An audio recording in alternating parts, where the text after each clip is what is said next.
اے بابری مسجد ہمیں معاف کر دینا، اس لیے کہ ہم اپنی فجر کی نماز کی حفاظت نہیں کر سکے، ہم تجھ سے کہاں تیری حفاظت کہاں کریں گے۔ اے بابری مسجد ہمیں معاف کر دینا، ہمارے محلے کی مسجدوں سے نکلنے والی اذانوں کا احترام نہیں کر سکے، گانا بجتا رہا،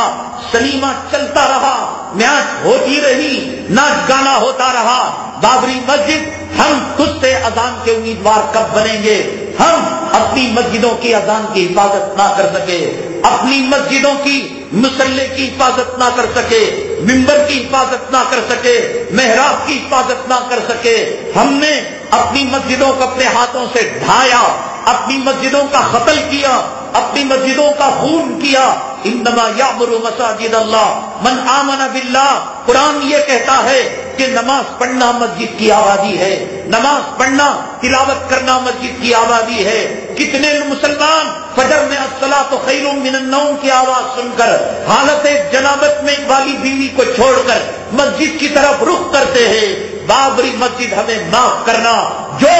اب مسلمان اپنے محلے کی فجر کی 2 رکعت سے صبح کو مسجد کو آباد نہ کر سکا، وہ ایودھیا کی طرف آئے گا، وہ فیض آباد کی طرف آئے گا، وہ اجودھیا کی طرف آئے گا، وہ ممبر و محراب سے نجاست کی چیزوں کو ہٹائے گا، وہ وہاں کے ممبروں سے، وہاں کے میناروں سے اذان کی گونج لگوائے گا۔ بابری مسجد ذرا انتظار کرنا،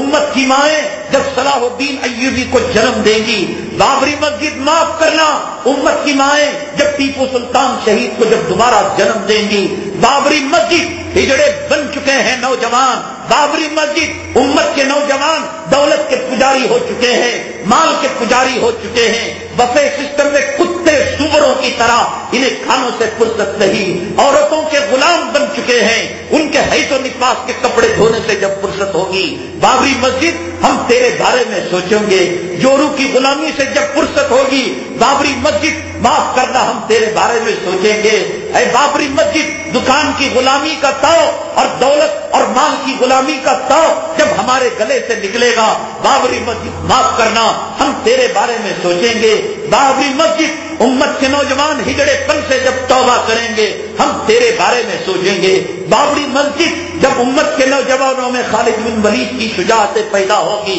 ہم تیرے بارے میں سوچیں گے، تب تک ہمیں معاف کرنا۔ بابری مسجد ہمیں محمد بن قاسم اور محمود غزنوی کے استاد اوصاف والے نوجوان جب تک ہماری مائیں اپنے کوکھ سے جنم نہیں دے گی، تب تک ہمیں معاف کرنا۔ تو خدا کی عدالت میں کھڑی ہوئی ہے، ہمیں معلوم ہے کہ تو اپنے خون کے آنسو رو رہی ہے، تو ماتم کر رہی ہے۔ ہمارے گھر میں کتا پیشاب کر دے، ہمارے گھر میں سور پاخانہ کر دے، ہمارے گھر میں جانور گندگی کر دے، ہم اپنے گھر کو پاک کرنے کی کوشش کرتے ہیں۔ بابری مسجد پاک کرنا کہ شرک کی نجاست سے تو آلود ہو چکی ہے، کفر کی گندگی سے تو آلود ہو چکی ہے۔ تو خدا سے دعا کرنا ہمارے ہاتھوں میں وہ طاقت دے، ہمارے ہاتھوں میں وہ قوت دے جو خالد بن ولید کی طاقت، جو عمر بن الخطاب کی طاقت، جو حضرت ٹیپو سلطان کی طاقت، حضرت محمود غزنوی کی طاقت، حضرت محمد بن قاسم کی شجاعت کے جذبے ہمارے نوجوانوں کے اندر آ جائے۔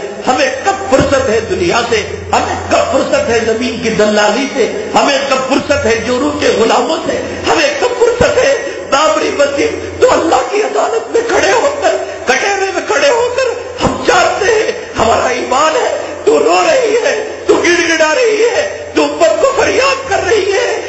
کوئی جو مجھے نجاست سے پاک کرے، ہے کوئی جو مجھے گندگی سے پاک کرے۔ تو قرآن کی آیت پڑھ رہی ہے، انما المشرکون نجس فلا یقربوا المسجد الحرام بعد عامهم هذا، کہ مشرک ناپاک ہوتا ہے، آج کے بعد وہ پاک جگہ کے اندر نہ آئے۔ بابری مسجد ہمیں پتا ہے کہ تو فریاد کر رہی ہے، انتہینا بیتیا للطائفین والعاکفین والرکع السجود، کہ ابراہیم اور اسماعیل علیہ السلام نے کعبے کو جب تعمیر کیا یہ دعا کی تھی، اور اللہ تعالیٰ نے ان سے کہا تھا کہ ان کو تم پاک رکھنا، صاف رکھنا۔ اے مولا ہمیں معاف کر دینا، ہم جورو کے پیچھے پڑ گئے، ہم دولت کے پیچھے پڑ گئے، ہم روپیوں کے پیچھے پڑ گئے، ہم پیسوں کے پیچھے پڑ گئے، ہم سلطنت کے پیچھے پیچھے پڑ گئے، ہم سیاسی کتوں کی ہڈیوں کے پیچھے پڑ گئے. ہمیں دنیا عزیز ہے، ہمیں جوڑوں کا حفظ و حفاظ عزیز ہے، ہمیں بچوں کے حقیق اور بچوں کا پیشاب پاخانہ عزیز ہے. وہ بابری مسجد کے میناروں کا رونا،